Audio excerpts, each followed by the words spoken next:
We get many emails and questions about whether claiming a discard and then exchanging a joker is a self-picked mahjong. And this situation opens up a lot of issues. So we're going to tackle three different places that this could occur. And there's many more, but let's start with these three. Player A discards a six dot. Player B, following best practices, picks up the six dot, places it on the flat portion of their rack.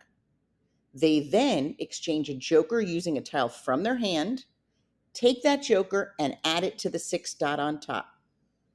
Is this a proper exchange for mahjong? Situation 2, same thing.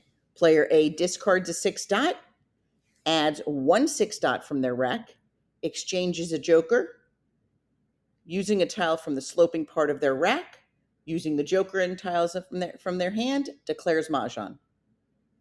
Situation 3, player B calls a six dot, places it on the flat portion of their rack along with one other six dot and a joker to make a pung, exchanges a joker using a tile from the sloping part of their rack, using all those tiles, declares mahjong.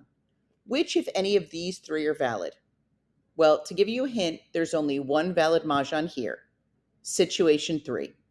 Let's break it down. In situation 1, player B calls a discarded six dot. They place it on the top of their rack with a joker. What's wrong with that? You can never use a joker in a pair. Doesn't even matter if it's your 14th tile.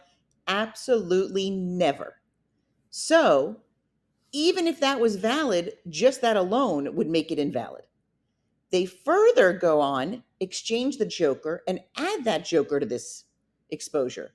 That's a second mistake, since once you make an exposure, you cannot do a joker exchange and add to that exposure.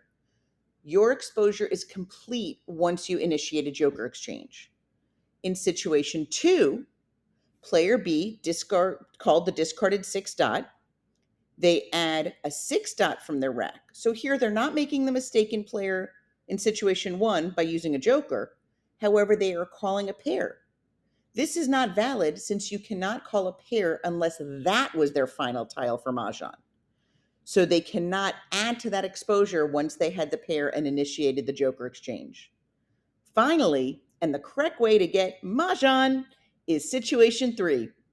Player B calls the discarded six dot. They place it on the flat portion of their rack with another six dot and a joker, or whether they did two six dots, whatever they did, they made a valid exposure that was complete, and then they initiated the joker exchange, and then they called mahjong. So that's a self-pick mahjong because they followed the correct order and had no invalid exposures. We hope that this clears up a situation that occurs very often from the amount of emails we get on this. Have a great day and hope that you have wonderful mahjongs today and whenever you play.